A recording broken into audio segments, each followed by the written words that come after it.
ونصلي ونسلم على رسوله الكريم أما بعد فأعوذ بالله من الشيطان الرجيم بسم الله الرحمن الرحيم يا بني أقم الصلاة وأمر بالمعروف وانهى عن المنكر واصبر على ما أصابك إن ذلك من عزم الأمور صدق الله العظيم وصدق رسوله النبي الكريم الأمين قال الله تبارك وتعالى في شأن حبيبه صلى الله تعالى عليه وسلم إن الله وملائكته يصلون على النبي يا أيها الذين آمنوا صلوا عليه وسلموا تسليما اللهم صل على سيدنا ومولانا محمد وعلى سيدنا وأصحاب سيدنا ومولانا محمد وبارك وسلم عليه.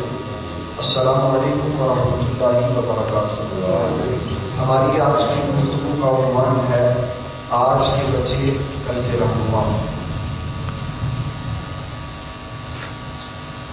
شریعت مطالعہ کے قوانین اور ضوابط کو سامنے رکھتے ہوئے اس تھوڑے سے وقت میں ہم نے یہ بات جاننی ہے کہ وہ کون سا طریقہ ہے جس کے مطابق ہم اپنے بچوں کی تربیت کریں ہمارے بچے قوم کے رہنما بن سکیں. حضرت سیدنا امام حسن، سیدنا امام حسین رضی اللہ، حضرت شیخ عبدالقادر جیلانی رضی اللہ، شیخ محقق شیخ عبدالحق محمد صدیق، امام احمد رضا فاضل بریلوی، یہ وہ چیدہ مشہور لوگ ہیں جنہوں نے اپنی زندگی میں قوم کی رہنمائی کی. اگر ہم ان کی زندگیوں کو دیکھیں تو یہ قوم کے رہنما خود بخود نہیں بنے، بلکہ ان کے پیچھے مضبوط کار لوگ موجود ہیں جنہوں نے ان کو قوم کا رہنما بنایا. امام حسن امام حسین کے پیچھے کائنات کی سب سے مضبوط ہستی رسول اللہ صلی اللہ علیہ وسلم کی ذات اقدس ہے جنہوں نے آپ کی تربیت فرمائی. حضرت سیدنا بی بی فاطمہ الزہرا ہے جنہوں نے آپ کو ہر برے ماحول سے بچا کے رکھا، اور حضرت سیدنا علی المرتضیٰ ہے جو مدینۃ العین کے لقب سے مشہور ہیں. انہوں نے ساری زندگی آپ کو شریعت اور سنت کے مطابق زندگی گزارنے کا قانون و ضابطہ دیا. اسی طرح ہم دیکھیے شیخ عبدالقادر جیلانی رضی اللہ جو پوری مملکت اسلامیہ کے پیر اور رہنما بنے، ان کے پیچھے ان کی والدہ اور والد کا مضبوط کردار ہے. اسی طرح ہم اگر دیکھیں شیخ عبدالحق محمد صدیق کو تو وہ فرماتے ہیں کہ میں ابھی بچپن میں تھا، چھوٹا سا تھا، تو اس وقت بھی میرے ابا کے بزرگ مجھے وحدت الوجود کے مسئلے پڑھایا کرتے تھے. ان کا قوم کا رہنما بننا اس کے پیچھے بھی ان کے والد گرامی کا ہاتھ ہے. تو یہ جتنی بھی بزرگ ہستیاں اسلام کی رہنما بنی، یہ کسی دنیا دار لوگوں کے گھر پیدا نہیں ہوئے، اور نہ ہی یہ کسی ایسے انسان کے گھر پیدا ہوئے کہ جو بس آیا اس نے اولاد پیدا کی اور چلا گیا، بلکہ یہ وہ لوگ ہیں جو ایک علمی ماحول میں پیدا ہوئے. ان کے والدین تقوی و طہارت کا منبع تھے. انہوں نے قانون اور ضابطوں کو سامنے رکھتے ہوئے اپنی اولاد کی وہ شاندار تربیت کی کہ جب ان کے بچے جوان ہوئے تو وہ قوم کے رہنما بنے. نبی صلی اللہ علیہ وسلم نے اپنے بچوں سے بڑا پیار کیا، امام حسن امام حسین سے بڑا پیار کیا، لیکن ان کی تربیت بھی بڑی شاندار فرمائی. امام حسن رضی اللہ عنہ سرکار دو عالم صلی اللہ علیہ وسلم کے پاس بیٹھے ہوئے تھے تو صدقے کی کھجوروں کا ایک ٹوکرا رسول اللہ صلی اللہ علیہ وسلم کے پاس آیا. تھے آپ بچے، آپ نے ہاتھ بڑھایا اور اس میں سے کھجور نکالی اور منہ میں ڈالی. سرکار دو عالم صلی اللہ علیہ وسلم نے یہ نہیں کہا کہ یہ بچہ ہے چلو کوئی بات نہیں، بچے پہ کون سی شریعت قانون کی. آپ نے فوری طور پر امام حسن کے منہ میں انگلی ڈالی اور صدقے کی کھجور کو نکال کے باہر پھینک دیا اور فرمایا بیٹے آل رسول پر صدقہ جائز نہیں. پہلے دن وہ شے نہیں کھانے دی جو جائز نہیں تھی. اسی طرح جتنے بھی ہمارے بڑے بڑے رہنما ہیں وہ جب بچپنے کے عالم میں تھے تو ان کے ماں باپ نے بڑی مضبوط ان کی تربیت کی. شیخ صاحب شیخ عبدالحق محدث دہلوی آپ کے والد گرامی نے پہلے دن آپ کو حلال کھلایا. حضرت سیدنا شیخ عبدالقادر جیلانی رضی اللہ عنہ فرماتے ہیں کہ میری عملی زندگی کی جو ابتدا تھی، جب میں اپنے گھر سے علم حاصل کرنے کے لیے نکلا تو میری اما جی حضور نے مجھے تلقین کی، مجھے درس دیا اور یہ بات سکھائی کہ بیٹے کبھی زندگی میں جھوٹ نہیں بولو. آج ہم کیا کرتے ہیں؟ ہم گھر میں بیٹھے ہوتے ہیں، بھائی بڑے ہمارا پتہ کرنے کے لیے آتا ہے تو ہم بیٹے سے کہتے ہیں جاؤ کہہ دو ابا جی گھر پہ. تو کیا سیکھا؟ ہم اپنے بیٹے کو اچھا بزنس مین تو بنا دیتے، ہم اپنے بیٹے کو اچھا پڑھا لکھا ڈاکٹر تو بنا دیتے، بڑی اونچی پوسٹ پہ تو لگوا دیتے. کیا ہم اس کو اچھا انسان بنا سکتے؟ ہر باپ یہ سوچتا ہے کہ میری کرسی پہ میرا بیٹا بیٹھے. ڈاکٹر اپنے بیٹے کو ڈاکٹر بنانا چاہتا ہے، انجینئر اپنے بیٹے کو انجینئر بنانا چاہتا ہے، لیکن کوئی باپ یہ سوچتا ہے کہ مجھے صرف اپنے گھر کی پڑی ہوئی ہے، میں اپنے بیٹے کو ایسا مضبوط کردار دوں کہ میرا بیٹا پوری قوم کا رہنما بنے. کوئی نہیں سوچتا، کہتا ہے بس میں نے کھانا کھا لیا، میرے بچوں نے جی بھر کے کھانا کھا لیا، ہمارے گھر میں ضرورت کی ہر شے موجود ہے تو اسلام امن نہیں. ہر باپ کی یہی سوچ ہے، لیکن اسلام امن نہیں. جب تک ماں باپ اپنی اولاد کو اس کے حقوق کی ادائیگی کے ساتھ اس کی تربیت نہیں کریں گے تب تک ان کی ذمہ داری ختم نہیں ہوگی. صرف یہ نہیں کہ جب بچہ پیدا ہو جائے تب ماں باپ کے حقوق شروع ہوتے. شریعت مطالعہ نے بچے کی ولادت سے پہلے ماں باپ کے اوپر ذمہ داری رکھی ہے. سب سے پہلی ذمہ داری یہ کہ جب یہ باپ جو جوانی کے عالم میں نکاح کرنا چاہتا ہے تو ہمیشہ نیک لوگوں میں نکاح کرے. کون سے لوگوں میں نکاح کرے؟ نیک لوگوں میں نکاح کرے. اگر یہ برے لوگوں میں نکاح کرے گا تو خون اپنا اثر ضرور دکھائے. جو فطرت عورت کی بری ہوگی یا مرد کی فطرت بری ہوگی اس کا اثر بچے میں ضرور آئے. اور اگر وہ اچھے لوگوں میں نکاح کرے گا، باپ اس کا اچھا ہوگا، ماں اچھی ہوگی، دادا دادی اچھے ہوں گے، نانا نانی اچھے ہوں گے، ماموں اچھے ہوں گے، اس کی خالائیں اچھی ہوں گی، ادھر سے اس کی پھوپھیاں اچھی ہوں گی، اس کے چچا نیک ہوں گے، تو اس کو ایک ایسا علمی ماحول ملے گا جس سے وہ فطرتاً نیک انسان بن جائے. میں آپ کو اپنی زندگی کا واقعہ سناتا ہوں. میں جب چھوٹا تھا تو میرے ابا جی حضور مجھے کہانی سناتے تھے. میں نے ان کو جب وہ رات کو فارغ ہو کے آتے تو میں ان سے کہتا کہ مجھے کہانی سنا. ہر بچے کو شوق. آج ہم اپنے بچے کو ٹارزن کی کہانی سناتے، سانپوں کی کہانی سناتے، عمر و یاد کی کہانی سناتے. کسی عقیدہ نظریہ کے پیش نظر میں بھی اپنے والد گرامی سے کہتا مجھے کہانی سنا. وہ مجھے کہانی سناتے، مجھے بڑا مزہ آتا. لیکن جب میں بڑا ہوا میں نے کتابیں پڑھی تو پھر پتہ چلا کہ وہ کہانیاں کیا تھیں. وہ نبی صلی اللہ علیہ وسلم کی احادیث تھی جو کہانی کی صورت میں مجھے سنایا کرتے تھے. بچپن میں بھی انہوں نے ایسی بات ذہن میں نہیں ڈالی جو ہمیں برائی کی طرف لے گئی. جب باپ نیک ہوگا، اس نے اچھی بات پڑھی ہوگی تو وہ اپنی اولاد کے ذہن میں اچھی بات آتی ہے. وہی اولاد آگے چل کے دین کا کام کرے گی اور مذہب اور مسلک کے لیے خدمت کرے گا. سب سے پہلی ماں باپ کی ذمہ داری یہ ہے کہ جب وہ اپنی اولاد کا نکاح کریں تو نکاح کرتے ہوئے جس خاندان سے رشتہ جوڑے وہ خاندان نیک ہونا چاہیے. اگر نیک خاندان ہوگا تو اچھے خاندان کے اثرات اچھے ہوں گے. جب صحبت اچھی ہوگی اس کا اثر بھی اچھا ہوگا. دوسری بات جو ہمارے علماء کرام نے فرمائی کہ جب شادی ہو جائے مرد اپنی بیوی کے پاس جائے، مرد اپنی بیوی کے پاس جائے تو ایسا سلوک اپنی بیوی کے ساتھ نہ کرے جیسا سلوک جانور کرتے. بالکل بے حیائی کا مظاہرہ نہ کرے بلکہ وہاں اپنی بیوی کے ساتھ بھی حیا کا مظاہرہ کرے. جب وہ حیا کا مظاہرہ کرے گا تو اس حیا کی برکت کی وجہ سے اللہ تعالیٰ حیات اور اولاد پیدا کرے. دوسرا اولاد رکھا. اگر وہاں انسان بے حیائی کا مظاہرہ کرے گا تو اولاد بے حیا ہوگا. میں ایک بات آپ سے پوچھتا ہوں، اگر کوئی بندہ اپنی بیوی کے پاس تنہائی میں بیٹھا ہو تو کیا وہ یہ پسند کرتا ہے کہ کوئی غیر آدمی ہمارے پاس آ کے بیٹھے؟ کوئی شرم و حیا والا آدمی پسند نہیں کرتا. لیکن ایک ایسا خبیث ہے جو ہمارے پاس بیٹھا ہوگا لیکن ہمیں نہیں. سرکار عالم صلی اللہ علیہ وسلم نے ارشاد فرمایا جب کوئی بندہ تنہائی میں اپنی بیوی کے پاس جاتا ہے نا تو شیطان ساتھ چلا جاتا ہے.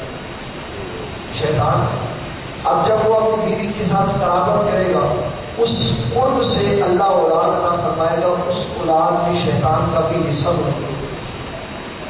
لیکن سرکار عالم صلی اللہ علیہ وسلم نے طریقہ بتایا کہ جب کوئی انسان اپنی بیوی کے پاس جائے تو وہ اعوذ باللہ من الشیطان الرجیم بسم اللہ الرحمن الرحیم پڑھے. اللہ تعالیٰ ان میاں بیوی اور شیطان کے درمیان میں پردہ حائل کر دے. اب وہ شیطان دل کے اندر گھس جاتا ہے، دیوار کے اندر گھس جاتا ہے، انسان کے دلوں میں چلا جاتا ہے، اس کے دل کے خیالات پڑھ لیتا ہے. لیکن جب بسم اللہ شریف پڑھے گا تو بسم اللہ کا خلاف اس کی آنکھوں کے سامنے آئے گا، اس کو نہیں اتار سکتا. پھر اللہ تعالیٰ شیطان سے پاکیزہ اولاد انسان کو عطا کرتا ہے. تو یہ وہ ماں باپ کی ذمہ داریاں ہیں جس کا خیال رکھنا ان کے لیے ضروری ہے تاکہ اللہ تعالیٰ نیک صالح اولاد عطا کرے. پھر جب بچہ پیدا ہو، اولاد پیدا ہو، تو اس کا سب سے پہلا حق یہ ہے کہ جب انسان اس کو کچھ کھلائے تو میٹھی شے کھلائے. کیا کرے؟ میٹھی شے کھلائے. اس کی حکمت امام احمد رضا خانوی بریلوی رحمۃ اللہ علیہ نے یہ بیان کی ہے کہ جب بچے کو میٹھا کھلایا جائے گا تو وہ حسن اخلاق والا ہوتا ہے، اس کا مزاج میٹھا ہو جاتا ہے، کڑوا نہیں. وہ لوگوں کو کھانے کو نہیں دوڑتا بلکہ اس میٹھے کی تاثیر ہوتی ہے، اس کے مزاج میں نرمی آتا ہے، اس کے مزاج میں نرمی آتا ہے. نبی صلی اللہ علیہ وسلم نے جب اپنی بیٹی بی فاطمہ الزہرا کا نکاح فرمایا، اللہ تعالیٰ نے ان کو ایک لڑکا عطا فرمایا. حضور صلی اللہ علیہ وسلم اس کو دیکھنے کے لیے جب گئے، آپ نے میٹھا کھلایا. آپ نے سیدنا علی المرتضیٰ سے پوچھا کہ ہمارے بیٹے کا نام کیا رکھا. حضرت سیدنا علی المرتضیٰ کو بڑا شوق تھا حرب نام رکھنے، اس لیے کہ بنو امیہ کا جو سپہ سالار تھا سب سے بڑا قائد تھا، جس کے نام پر بنو امیہ آگے چلی، اس کا نام حرب بن امیہ تھا. اور بہادر انسان تھا، اس کے بڑے جس سے بہادر کی خوشی. حضرت سیدنا علی المرتضیٰ کے دل میں خیال تھا کہ میں حرب نام رکھوں تاکہ یہ بھی بچے کا حق ہے کہ جب بچہ پیدا ہو اس کا اچھا نام رکھا جائے، اس کا نام اچھا رکھا جائے. اس لیے کہ جب نیک انسان کے اوپر وہ اپنے بچے کا نام رکھے گا نا، اس کے نام رکھنے کی وجہ سے اس کی خوبیاں اللہ تعالیٰ بچے میں پیدا فرما دے گا. اس کی خوبیاں اللہ تعالیٰ بچے میں پیدا فرما دے گا. اس لیے کہ نام کی تاثیر ہوتی ہے، نام کی تاثیر ہوتی ہے. ہر انسان یہ چاہتا ہے کہ میں اپنے بچے کا نام ایسے انسان کے نام کے ساتھ رکھوں جو نیک ہو اور جس سے میں محبت کروں. کبھی ہم نے اس وقت دیکھا ہے کہ کسی نے اپنے بیٹے کا نام فیرون رکھا نہیں، اس لیے کہ ہر کوئی جانتا ہے فیرون اچھا ہے، نہ نمرود اچھا ہے، نہ یزید اچھا ہے، نہ ابو جہل اچھا ہے. کوئی اپنے بچے کا نام ابو جہل نہیں رہتا. لوگ نام رکھتے ہیں ابو بکر صدیق کے نام پہ نام رکھتے ہیں، لوگ نام رکھتے ہیں تو عمر فاروق کے نام پہ نام رکھتے ہیں. تو یہ بچے کا حق ہے کہ جب بچہ پیدا ہو تو اس کا اچھا نام رکھے. اس کا حضور صلی اللہ علیہ وسلم نے فرمایا کہ جب کسی کے ہاں لڑکا پیدا ہو تو اس کا نام عبداللہ اور عبد الرحمان رکھو. کیا نام رکھو؟ عبداللہ اور عبد الرحمان نام رکھو. یہ اچھے ناموں میں سے، اس لیے کہ اس کا معنی یہ ہے کہ یہ اللہ کا بندہ ہے اور یہ رحمان کا بندہ ہے. اب بعض لوگ اپنے بچوں کے نام حضور پاک صلی اللہ علیہ وسلم کے نام میں بھی رکھتے ہیں. ٹھیک ہے، بالکل ٹھیک ہے، کوئی حرج نہیں. اسلام کے بڑے بڑے اکابر ان میں سے امام غزالی علیہ رحمۃ اور امام بخاری علیہ رحمۃ، جن کو امام المحدثین کہا جاتا ہے، ان کے والدین نے بھی ان کا نام محمد رکھا. سرکار عالم صلی اللہ علیہ وسلم کے نام پہ ہے. تو اچھے نام جب انسان اپنی اولاد پہ رکھتا ہے تو پھر نام کی بھی برکت ہوتی ہے، اس کی بھی تاثیر ہوتی ہے، جس کی وجہ سے اولاد میں اچھی خصوصیات پیدا ہو جاتی ہیں. لیکن یہ ہمارے بزرگوں نے بات ارشاد فرمائی کہ جب بچہ پیدا ہو اس کا نام سرکار عالم صلی اللہ علیہ وسلم کے نام پہ رکھا جائے گا تو پھر اس کی تعظیم کرنی چاہیے، پھر اس کی تعظیم کرنی چاہیے، اس کو گالی گلوچ نہیں نکالا جائے، وہ مجلس میں آ جائے اور اس نے اپنا نام سرکار عالم صلی اللہ علیہ وسلم کے نام پہ رکھا ہو، اس کا نام محمد ہو، تو جب وہ مجلس میں آ جائے تو جو لوگ مجلس میں بیٹھے ہوئے ہیں ان کا کام یہ ہے کہ اس کو رستہ دے کر بیٹھنے کا موقع دیں، سرکار عالم صلی اللہ علیہ وسلم کے نام پہ نام رکھنے کی برکت، اچھا نام رکھنا چاہیے، اس کی تعظیم ہو۔ حضرت سیدنا علی بن مرتضیٰ رضی اللہ عنہ کے یہاں جب بیٹا پیدا ہوا تو حضور پاک صلی اللہ علیہ وسلم تشریف لے گئے، آپ نے اس کو گردی پکڑی کی، میٹھا کھلایا۔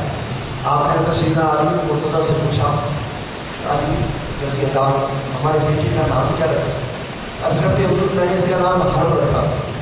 آپ نے فرمایا ہم نے اس کا نام حسن رکھا، ہم نے اس کا نام حسن رکھا۔ پھر ایک اور لڑکا پیدا ہوا فاطمہ الزہرا رضی اللہ عنہا کی، نبی صلی اللہ علیہ وسلم اس کو بھی دیکھنے کے لیے گئے، آپ نے اس کو بھی تحقیق کی، بولتی نہیں۔ پھر آپ نے حضرت سیدنا علی بن مرتضیٰ رضی اللہ عنہ سے پوچھا کہ ہمارے بیٹی کا کیا نام رکھا؟ حضرت سیدنا علی بن مرتضیٰ رضی اللہ عنہ سے کہتے ہیں حضور میں نے اس کا نام حرب رکھا۔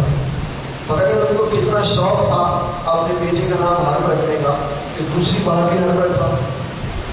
سرکار عالم صلی اللہ علیہ وسلم نے فرمایا نہیں، ہم نے اپنے بیٹے کا نام حسین رکھا۔ اب ایک ہوا چلی ہوئی ہے، ایک لگان ہے دشمن کی جس کا ہم شکار ہو چکے ہیں۔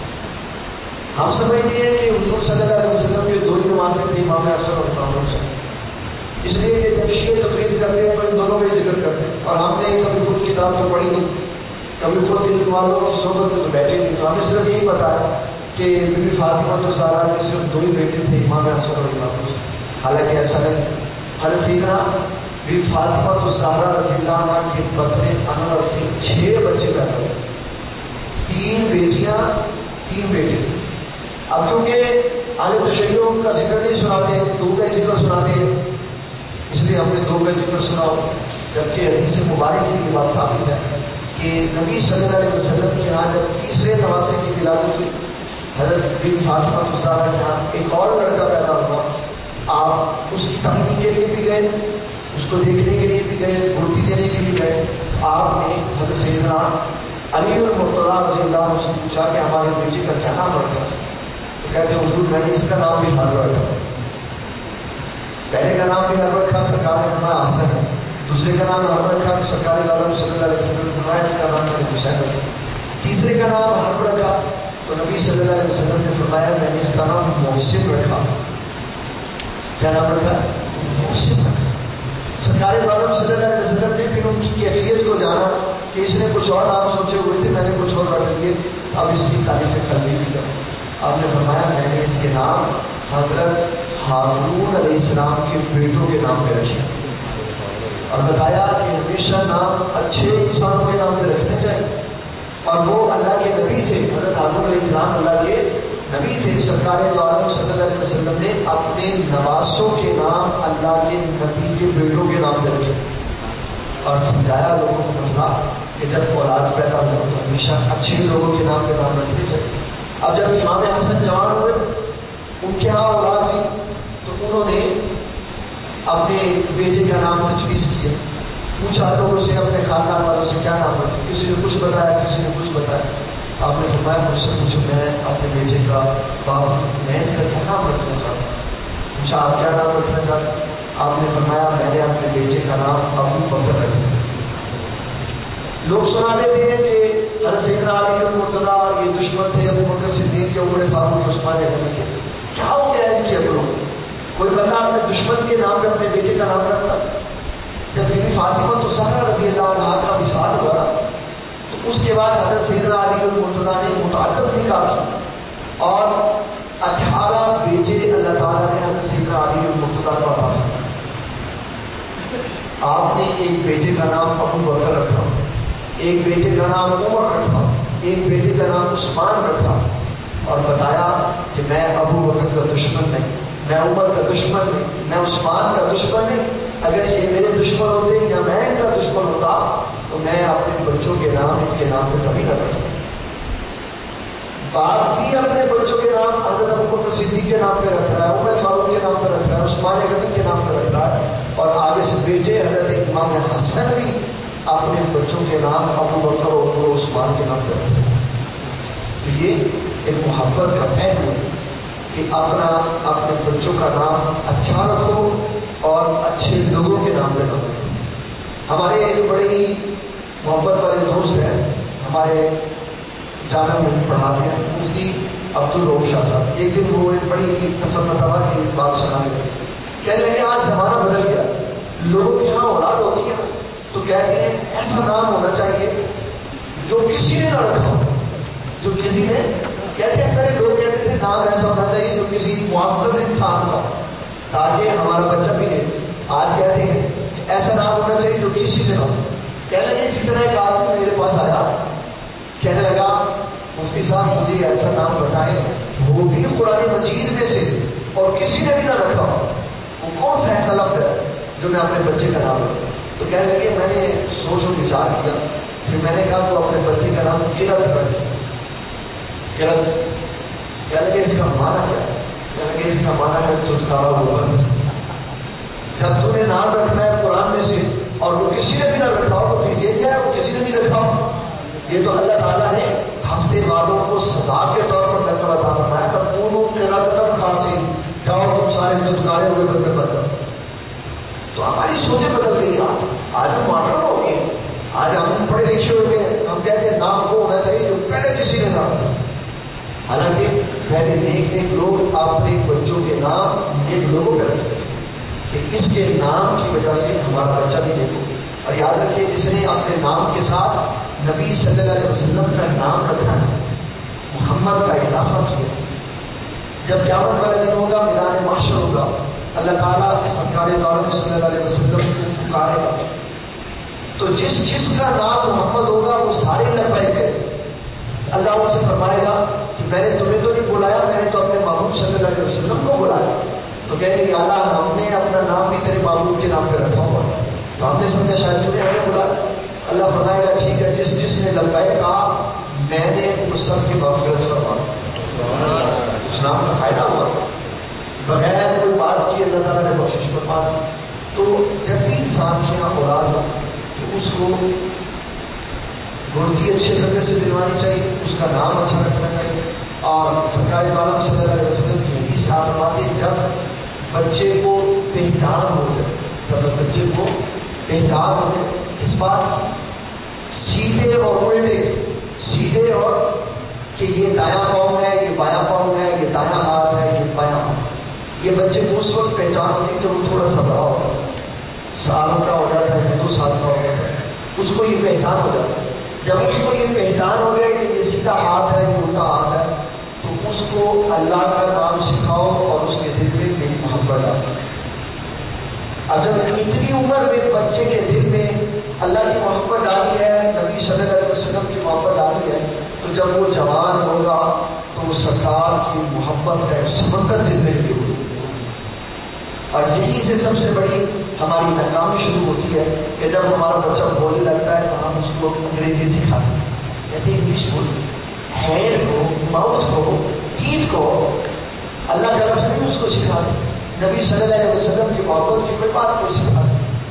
میں نے ابھی بھی یہ بات آپ کو سنائی کہ جب میں چھوٹا تھا میں اپنے پتی سے کہتا مجھے کہانی سنائے تو وہ کہانی سنا دیں، لیکن اب بڑے ہو کے یہ پتہ چلا ہے وہ کہانیاں نہیں ہوتی تھی، وہ تو مصطفیٰ صلی اللہ علیہ وسلم کے ارشادات ہوتے تھے۔ اس عمر میں جس عمر میں بچہ سیکھ رہا، وہ کوئی ہم سے مواد چاہتا ہے، معلومات چاہتا ہے، تو ہم اس کو کہانی کی صورت میں اللہ اور اس کے رسول کی محبت کا پیغام سنیں۔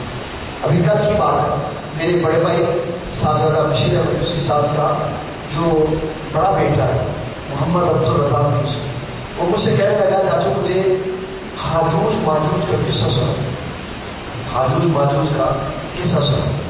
اب چونکہ گھر کے ماحول میں اس کی تربیت ایسی ہی ہوئی ہے کہ وہ دینی باتیں سننے کا شوق رکھتا ہے، کہنے لگا مجھے ہاجوج ماجوج کا قصہ سنا۔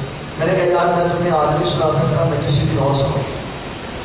کہنے لگا آج کیوں نہیں سنا سکتا؟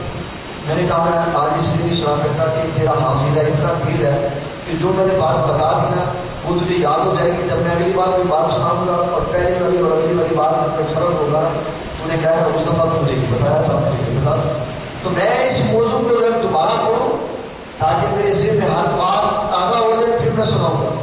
تو کہنے لگا ابھی نہیں تھا. میں نے کہا نہیں ابھی نہیں تھا. کہنے لگا ابھی کیوں نہیں تھا؟ جب قرآن مجید حفظ کر رہے تھے اس وقت کیوں اس موضوع کو پڑھا؟ میں نے کہا یار میں نے پڑھا ہے لیکن کچھ باتیں ابھی میرے ذہن میں تازہ رہی ہیں. میں چاہتا ہوں کہ میں تجھے وہ مواد دوں جو دوبارہ مجھے بدلنے کی ضرورت ہو. تو جب ہم اپنے بچے کی تربیت ایسے کریں گے, وہ دینی بات سیکھنے کی کوشش کرے گا, وہ سوال کرے گا, تو ہم بھی اس کو اچھی بات سکھائیں. یہ ذمہ داری کس کی ہے؟ ماں باپ کی. اگر اس کو اعلیٰ اسکول میں پڑھانے کے لیے, اس کا مستقبل اچھا کرنے کے لیے اعلیٰ اسکول میں اس کو داخل کروایا تو اس لیے دین کا بھی اعلیٰ انتظام ہے.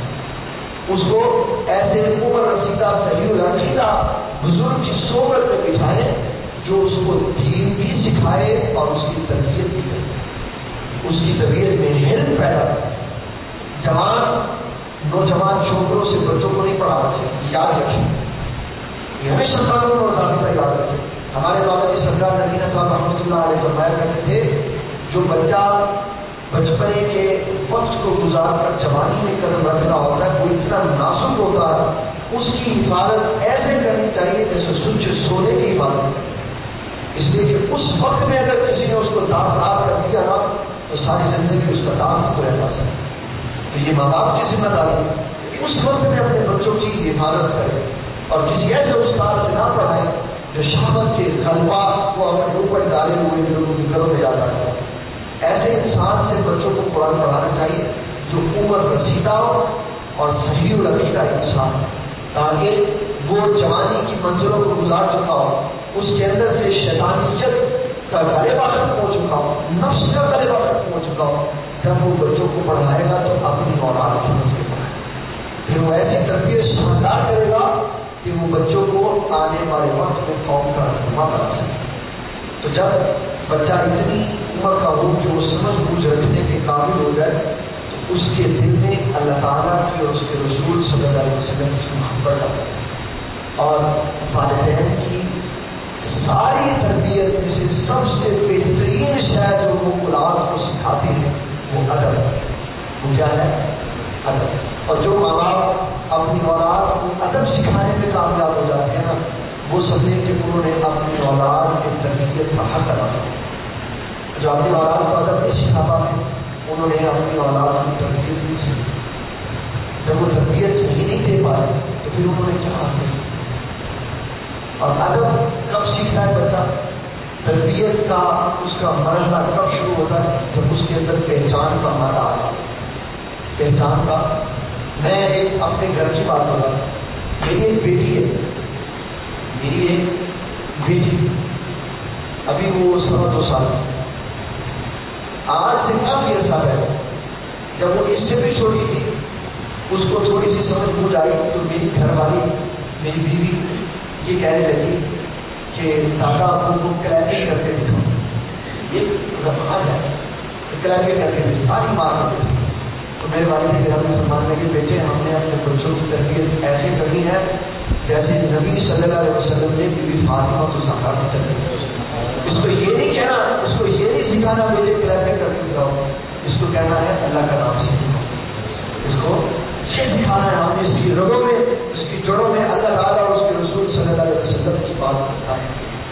اور ابھی وہ 2 سال کی ہے اور اس کو پورا کلمہ آتا ہے اور پوری نماز کا طریقہ آتا ہے, اس لیے کہ اس کو طریقہ سکھایا. اپنی ماں کے ساتھ وہ کھڑی ہو جاتی ہے, جیسے جیسے ماں اس کی نماز پڑھتی ہے وہ ویسے ویسے پڑھتی ہے. تو یہ ایک ماحول کی بات ہے, اس میں کوئی پڑھائی والی بات نہیں ہے. ہم اپنے بچے کو جس سانچے میں ڈالیں گے اس میں ڈال جائیں گے. انگریز کا بچہ پیدا ہوتا ہے تو وہ پیدا ہونے کے ساتھ انگریزی بولتا ہے. کیوں؟ اس لیے کہ اس کے ماں باپ انگریزی بولتے, وہ جیسا ماحول اس کو دیتے ہیں اس ماحول میں آ جاتا. تو ہم اپنے بچوں کو جیسا ماحول دیں گے وہ ویسے ماحول میں ڈال کے چلیں گے. تو ہمارے لیے یہ ضروری ہے کہ ہم اپنے بچوں کو اسلامی ماحول جتنے مرضی اعلیٰ سکول میں اس کو پڑھائے, شریعت میں کوئی پابندی نہیں لگائی کسی بھی علم کو حاصل کرے, لیکن ہر علم سے اوپر دین اسلام کو رکھنا چاہیے. ہر علم سے اوپر دین اسلام کو رکھنا. اس کے بعد جو مرضی دین حاصل کرو، جو مرضی معلومات حاصل کرو، جو مرضی زبان سیکھو، کسی زبان کو سیکھنے کی شریعت میں ممانعت نہیں ہے۔ لیکن اگر دین نہیں سکھائیں گے، پہلے انگریزی سکھائیں گے، پہلے یورپین اسکول میں داخل کروا دیں گے، تو یاد رکھیں تعلیم اثر رکھتی ہے، تعلیم اثر رکھتی ہے۔ جو بات بچے کے ذہن میں پہلے جائے گی، بچہ پہلے اس کو اڈاپٹ کرے گا، اس کے مطابق اپنی زندگی کو پہلے گزارنے کی کوشش کرے گا۔ حضرت قطب الدین بختیار کاکی رحمۃ اللہ علیہ کی میں بات سنانا یا سنی سمجھ، جب آپ 4 سال کے ہوئے، 4 سال، آپ کی اماں جو حضور آپ کو لے کر مدرسہ میں قاری صاحب کے پاس آئے اور کہا قاری صاحب میرے بچے کو قرآن پڑھاؤ۔ قاری صاحب نے بٹھانے کے بعد اماں جی حضور چلی گئی واپس۔ آپ حضرت قطب الدین بختیار کاکی رحمۃ اللہ علیہ سے کہتے ہیں بیٹے بسم اللہ الرحمن الرحیم پڑھو۔ تو قطب الدین بختیار کاکی رحمۃ اللہ علیہ نے عرض کی استاد گرامی کچھ تھوڑا سا قرآن مجید مجھے آنا، وہ آپ مجھ سے سن لیں، جہاں تک میں سناؤں گا مجھ سے سن لینا، پھر اس کے بعد مجھے پڑھا دے گا۔ آپ نے پہلے دن اپنے استاد گرامی کو 14 سپارے زبانی سنا دیا، 14 سپارے۔ تو استاد گرامی کہنے لگے بیٹے یہ کیسے سیکھی ہے تم پڑھنے کے لیے تو آ جائے۔ کہا استاد جی بات ایسی ہے کہ میں جب اپنی اماں جی حضور کے بدن میں تھا تو میری اماں جی حضور کو 14 سپارے حفظ تھی، وہ دوران حمل مجھے قرآن سنایا کرتی تھی، 14 سپارے پڑھا کرتی تھی، میں نے اپنی اماں جی حضور کے بدن ہی میں قرآن حفظ کر دیا۔ جب ماں نیک ہوگی اس کا اثر بھی نہیں، جب کیبل کے سامنے بیٹھ کے ماں اپنا یہ پورا پیریڈ گزارے گی تو بچہ ڈسکوری پیدا ہوگا۔ جب ماں مصلی کے اوپر بیٹھ کر اور اللہ تعالیٰ کی عبادت پہ وقت صرف کرے گی تو پھر غوث اعظم جیسے لوگ پیدا ہوں۔ اللہ تعالیٰ نے ولایت کے دروازے آج بند نہیں کیے، آج غوث اعظم کا پیدا ہونا ناممکن نہیں، آج مجدد کا پیدا ہونا ناممکن نہیں ہے، لیکن پیدا نہیں ہوتے اس لیے کہ ماں نیک نہیں ہے، باپ نیک نہیں ہے۔ باپ ابو موسیٰ جبری دوست جیسا ہو، نانا جی عبداللہ سومئی جیسے ہو، ماں ام الخیر بن فاطمہ جیسی ہو، جس نے ساری زندگی اپنی نگاہ سے غیر محرم کو نہیں دیکھا، اور جس باپ نے درخت سے گرا ہوا پھل جو پانی میں بہ رہا ہے، جس کے اوپر کوئی قانون اور کوئی ضابطہ نہیں لگتا، اس سیب کو معاف کروانے کے لیے 12 سال عبداللہ سومئی کی خدمت کی۔ جب باپ اتنا نیک ہے، ماں اتنی نیک ہے، تو پھر کیوں نہیں غوث اعظم پیدا ہو؟ آج غوث اعظم نہیں پیدا ہوتے، اس لیے کہ ماں باپ نے اپنا کردار اعلیٰ نہیں کیا۔ ماں باپ نیک ہو آج اولاد بھی۔ حضرت امام فخر الدین رازی رحمۃ اللہ علیہ کی میں یہ بات سناتا ہوں اور بڑی شاندار بات۔ ایک دن آپ نے مسئلہ بیان کیا، مسئلہ آپ نے ایک دن بیان کیا اور دوران مسئلہ ٹوٹ گیا، پھر بڑی سوچ و وچار کی، مسئلے کو یاد کیا، پھر نئے سرے سے اس کو ترتیب دیا، پھر مسئلہ سنایا۔ تو شاگرد پوچھنے لگا استاد گرامی کبھی ایسا ہوا نہیں کہ آپ مسئلہ سنا رہے ہو اور مسئلہ آپ کو بھول جائے، آج کیوں بھول گیا؟ تو فرمانے لگے میری اماں جی حضور نے ایک بار مجھے دودھ بغیر وضو کے پلا دیا تھا، یہ اس کا اثر ہے کہ میں مسئلہ بھول جاتا ہوں۔ بتایا کہ ماں باپ کی جو تربیت ہے، جو ان کا کام ہے، وہ کتنا اثر رکھتا ہے۔ اور ہمارے بابا جی سرکار نگینہ صاحب رحمۃ اللہ علیہ فرماتے ہیں میں ایک دفعہ ایک پروگرام پر گیا تو پروگرام کے بعد انہوں نے مجھے آرام کے لیے جگہ دی، یہاں سو جاؤ۔ میں جب سونے کے لیے لیٹا تو ایک بچے کے رونے کی آواز نے مجھے سونے نہ دیا، اتنا رویا کہ مجھے لوگوں سے کہنا پڑا اس بچے کو پوچھو یہ کیوں رو رہا تھا۔ تو جب اس کی ماں سے پوچھا تو ماں کہنے لگی میں نے اس کے پیدا ہونے سے لے کر آج تک یہ ضابطہ اور قانون رکھا ہے کہ میں دودھ اس کو تب پلاتی ہوں جب نماز تہجد پڑھ لیتی ہوں۔ ابھی میں نماز تہجد کی ادائیگی کر رہی ہوں، اس کو بھوک پہلے لگ رہی ہے، ابھی یہ روتا نہیں، دودھ تب پلاؤں گی جب نماز تہجد کی ادائیگی کروں۔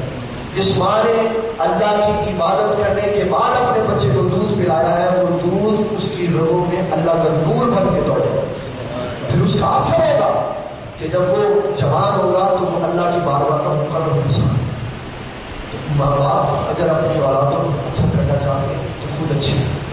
آج ہم اچھے ہوں گے، ہم اللہ تعالیٰ کی عبادت میں اپنا وقت گزاریں گے تو کل ہماری اور آگے بھی اچھا ہو. تو یہ اولاد کا حق ہے. اس کو جب وہ پیدا ہو نام اچھا رکھے, جب وہ سمجھ بوجھ والا ہو تو اس کو اللہ تعالیٰ اور اس کے رسول صلی اللہ علیہ وسلم کی محبت میں غرق کر اتنی محبت سکھائے کہ دنیا کے کسی بھی وہ حصے میں چلا جائے, کوئی بھی نقب لگانے والا آ جائے, اس کے دل سے اللہ تبارک و تعالیٰ اور اس کے رسول کی محبت کو نہ نکالتے. آج ہم اپنی مساجد کا حال دیکھیں تو رونا آتا. 30 سال لوگ یہاں نمازیں پڑھتے ہیں اور 3 دن وہ چلا لگا کے آتے ہیں تو کہتے ہیں 3 ہمیں آپ سمجھ آیا. تو کیا کیا ہم نے 30 سالوں میں ان کو؟ ان کے دل میں کیوں نہیں اللہ کی اور ان کے رسول صلی اللہ علیہ وسلم کی محبت اتنی مضبوط کر دی کہ وہ 3 دن کے چلے سے ختم ہو گئے؟ کہتے نہیں آج ہم نے 3 دن میں وہ سیکھا ہے جو کبھی نہیں سیکھا.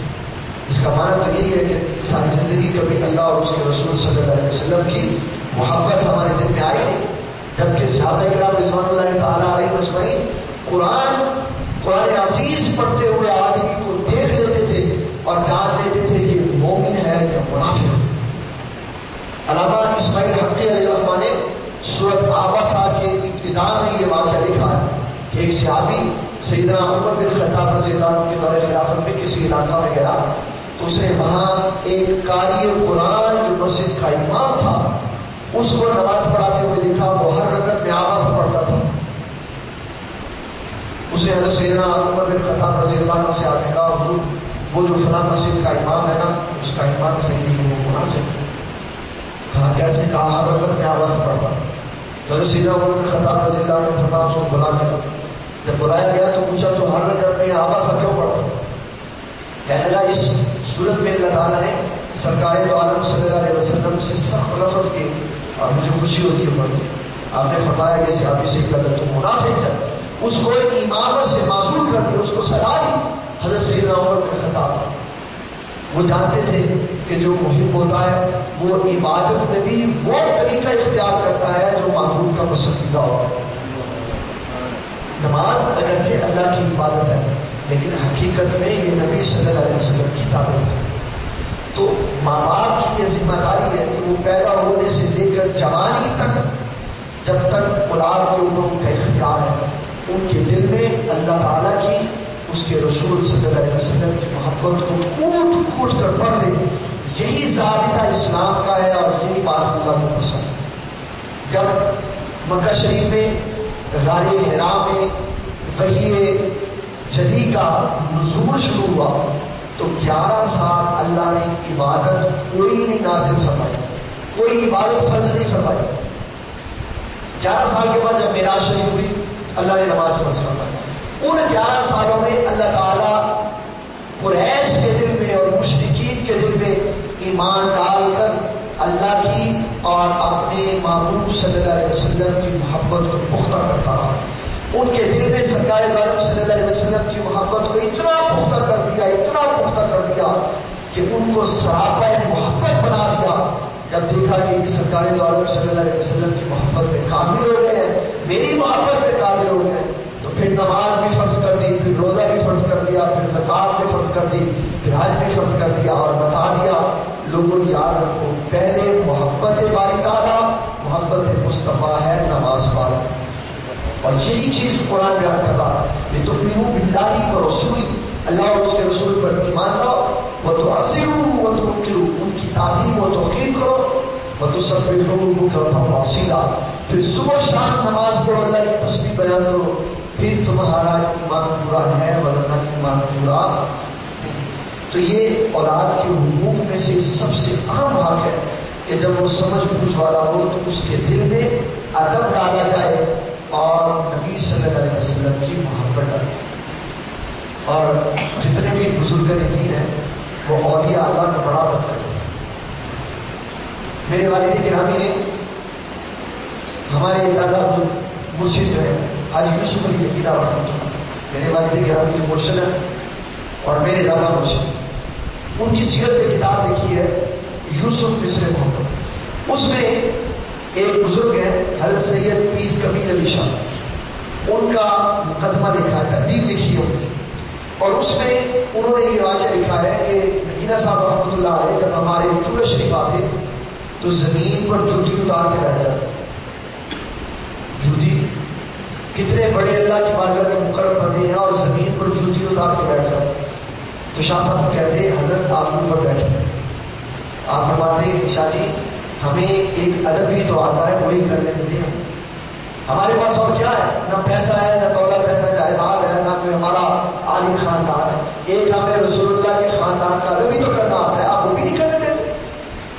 تو جب انسان کے خمیر میں ادب داخل ہوگا نا تو پھر وہ انسان کی شکل دیکھ کر، اس کے سر پہ سجا ہوا امامہ دیکھ کر، اس کے اندر قرآن کی موجودگی دیکھ کر اس کا ادب کرے. اور ہمارے بابا جی سرکار مدینہ صاحب رحمۃ اللہ علیہ آپ حافظ قرآن اگر بچہ بھی ہوتا نا تھا اس کا بھی ادب کرتے تھے. یہ دین کی مدد اچھی ہے. کہتے تھے اللہ تعالیٰ نے اپنی نعمت سے اس کو نوازا.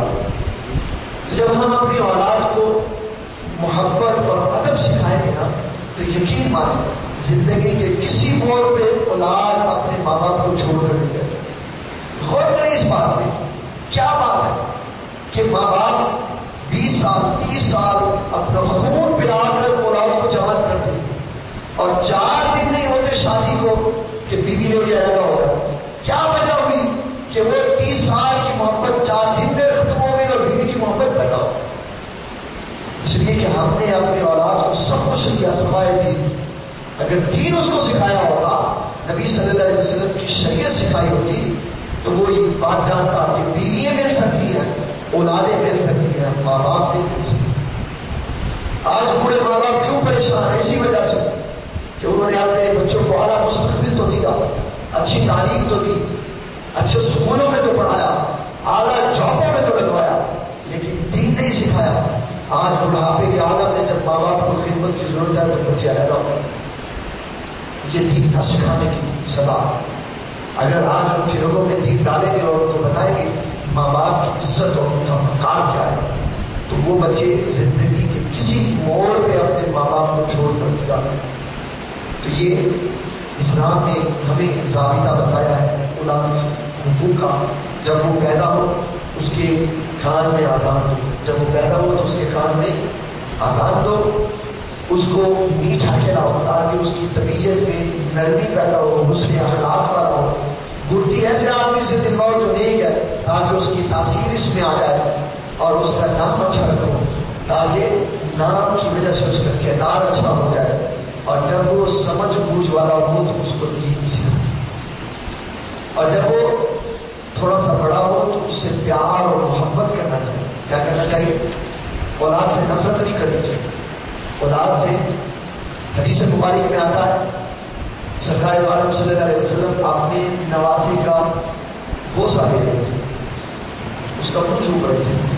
تو ایک صحابی پاس بیٹھا ہوا دیکھ رہا تھا، اس کو بڑا عجیب لگا کہ امام الانبیاء ہے اور ایک بچے کا منہ چوم رہا. عرض کرتا ہے حضور میرے 10 بچے ہیں، میں نے کبھی کسی کو بوسہ نہیں دیا. تو سرکار دو عالم صلی اللہ علیہ وسلم نے فرمایا اللہ نے تیرے دل سے رحم نکال لیا تو ہم کیا کریں. اسے پتہ چلتا ہے بچوں سے پیار کرنا یہ اللہ کی عطا ہے، یہ اللہ کی. اس لیے میں نے یہ بات ابھی پہلے دہرائی کہ ہم یہود و نصارہ کی اور یہود و نصارہ کے گماشتوں کی جو یلغار ہے اس کا شکار ہو چکے. ہمیں تاریخ میں یہی سنایا گیا ہے کہ رسول اللہ کے 2 ہی نواسے امام حسن اور امام حسین، جبکہ امام بخاری نے بخاری شریف میں کتاب الصلاۃ میں یہ لکھا ہے کہ بی بی زینب رضی اللہ عنہا کی بیٹی تھی اور سرکار دو عالم صلی اللہ علیہ وسلم اس سے اتنی محبت کرتے تھے، اتنی محبت کرتے تھے. اگر حضور صلی اللہ علیہ وسلم نماز پڑھ رہے ہوتے وہ آ جاتی، آپ نماز میں اس کو اٹھا کر اپنے کندھے پہ بٹھا. اب ہم کیا کریں؟ ہمیں سنایا ہی تو بندوں کو قصہ کیا امام حسن کا اور امام حسین، تو ہمارا علمی مدار بھی اتنا ہے، کتاب تو ہم نے کبھی پڑھی ہے تو ہم نے یہی سمجھایا کہ صرف 2 ہی نواسے تھے امام حسن اور امام حسین. حالانکہ بی بی زینب کی یہ بیٹی تھی. بعد میں جب یہ جوان ہوئی اور بی بی فاطمہ الزہرا کا نکاح ہوا سیدنا علی المرتضیٰ سے، پھر رسول اللہ صلی اللہ علیہ وسلم کی وفات کے بعد 6 مہینے بعد جب بی بی فاطمہ کا وصال ہوا تو وصال ہونے سے پہلے انہوں نے حضرت سیدنا علی المرتضیٰ کو تاکید کی کہ میرے بعد آپ نے نکاح بی بی زینب کی بیٹی سے کر وہی رسول اللہ کی نواسی بعد میں حضرت سیدنا علی مرتضیٰ رضی اللہ عنہ کے نکاح میں چلی. مسکائے کچھ نہیں گیا. ہمارے تشیعوں کے پھیلائے ہوئے ان غلط عقائد اور نظریات کے اتنا شکار ہوئے کہ ہم نے سمجھا نبی صلی اللہ علیہ وسلم کے صرف دو ہی نماز ہیں. ایسی بات نہیں. اگر ہم نے بخاری بھی پڑھی ہوتی تو ہمیں پتا ہوتا کہ نہیں بی بی زینب کی بھی ایک بیٹی تھی جس سے سرکار دو عالم صلی اللہ علیہ وسلم بے انتہا محبت ہے. آج ہم نے معیار الگ الگ بنا دیا. بیٹوں اور بیٹیوں کا معیار الگ بنا دیا. بیٹے سے زیادہ محبت کرتے ہیں, بیٹی سے کم محبت کرتے ہیں. اور میں نے ایک خاندان دیکھا, بیٹی کو کھانے کے لیے آدھی روٹی دیتے, بیٹے کو پوری دیتے. اور میں نے ان سے پوچھا, میں نے کہا یہ کیا کرتے ہیں؟ قرآن کہہ رہا ہے, یہ قرآن کہہ رہا ہے. قرآن مجید کیسے کہہ رہا ہے؟ کہنے لگے کہ قرآن مجید کہتا ہے فَلِلذَّكَرِ مِثْلُ حَظِّ الْأُنثَيَيْنِ, کہ بیٹے کی نسبت بیٹی کو آدھا رہتا ہے, تو بیٹا پوری روٹی کھا رہا ہے, بیٹی کو آدھی روٹی. میں نے اس کو سمجھایا اللہ کے بندے یہ تو وراثت کا مسئلہ ہے. باپ اپنی زندگی میں بیٹا ہو یا بیٹی ہو کسی کے ساتھ زیادتی کرنے کا حق نہیں رکھتا. اگر بیٹا ایک روٹی کھاتا ہے تو بیٹی کو بھی ایک کھلاؤ, بلکہ اس کو زیادہ کھلاؤ, اس لیے کہ اس کو طاقت کی زیادہ ضرورت ہے. بیٹے نے کچھ نہیں کرنا, اس نے جا کے محنت مزدوری کر کے آنا ہے اور رزق کما لینا. اس لڑکی نے جس کو آج تم ماں کی روٹی کھلا رہے ہو, اس نے پورے کنبے کی کفالت کر دی, اس نے بچے پیدا کر دی, اس نے خاندان سنبھالا.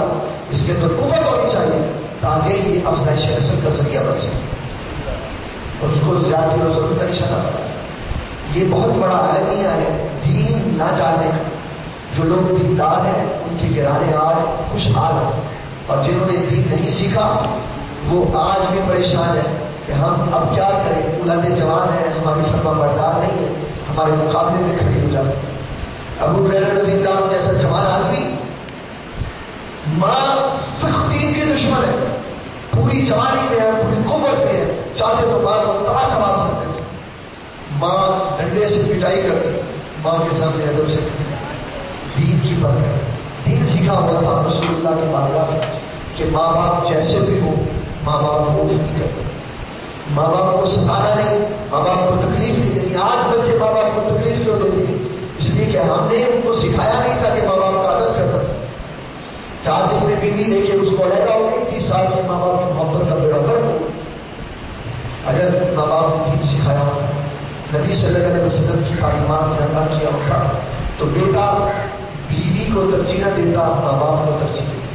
اس لیے کہ احادیث میں بیوی کی بات ماننے کا حکم نہیں آیا, بیوی کے مخالفت کرنے کا حکم آیا. سرکار دو عالم صلی اللہ علیہ وسلم فرماتے ہیں تشاورون و تخالفون, بیویوں سے مشورہ ضرور کرو لیکن جو مشورہ دے اس کی مخالفت کرو, جو مشورہ دے اس کی مخالفت کرو. اس لیے کہ عقل میں کم ہوتی ہے, وہ سمجھ بوجھ نہیں ہوتی, اور ماں باپ جو بھی حکم دے اس کو سر کرو.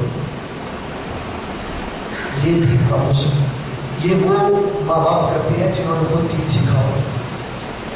تو بچے قوم کے رہنما تب بنتے ہیں جب ان کی تربیت سے ہوتی, اور ماں باپ کی سب سے بڑی ذمہ داری ہے کہ وہ اپنے بچے کو رزق حلال کیا کھلائیں, رزق حلال. حرام کا ایک بھی لقمہ اندر چلا جائے گا تو دعا قبول نہیں ہوتی, عبادت قبول نہیں ہوتی. حدیث مبارک میں آتا ہے سرکار دو عالم صلی اللہ علیہ وسلم ارشاد فرماتے ہیں ایک آدمی اگر ایک لباس 10 درہم کا خریدتا, 9 درہم اس میں حلال کے ہو, 1 درہم حلال حرام کا ہو, تو جب تک وہ لباس انسان کے جسم پہ رہتا ہے اللہ عبادت قبول نہیں کرتا. تو جس بچے کو سراپا ہم نے حرام کھلا کے اس کی پرورش کی ہے, لوگوں کا خون نچوڑ کے بینکوں سے سود لے کے اپنے بچے کو کھلایا ہے, ہم اس سے کیا امید رکھ سکتے ہیں وہ بڑا ہو کے اسلام کی خدمت کرے گا؟ کبھی نہیں کرے. اس لیے کہ اس کے لوگوں میں خالص شہد تو گئی کوئی نہیں, اس کے حلال تو ہم نے اس کو کھلایا. یہ ماں باپ کی ذمہ داری ہے کہ اپنی اولاد کو حرام سے بچائیں, اس کے حلال کی. اور شریعت خدا نے ماں باپ کے ذمہ پر جو بھی ضروریات رکھی ان میں سے یہ چند میں نے آپ کی خدمت میں پیش کی ہے اور بتایا بچے غربت میں کچھ اور بھی میں باتیں آپ کی خدمت میں پیش کروں گا۔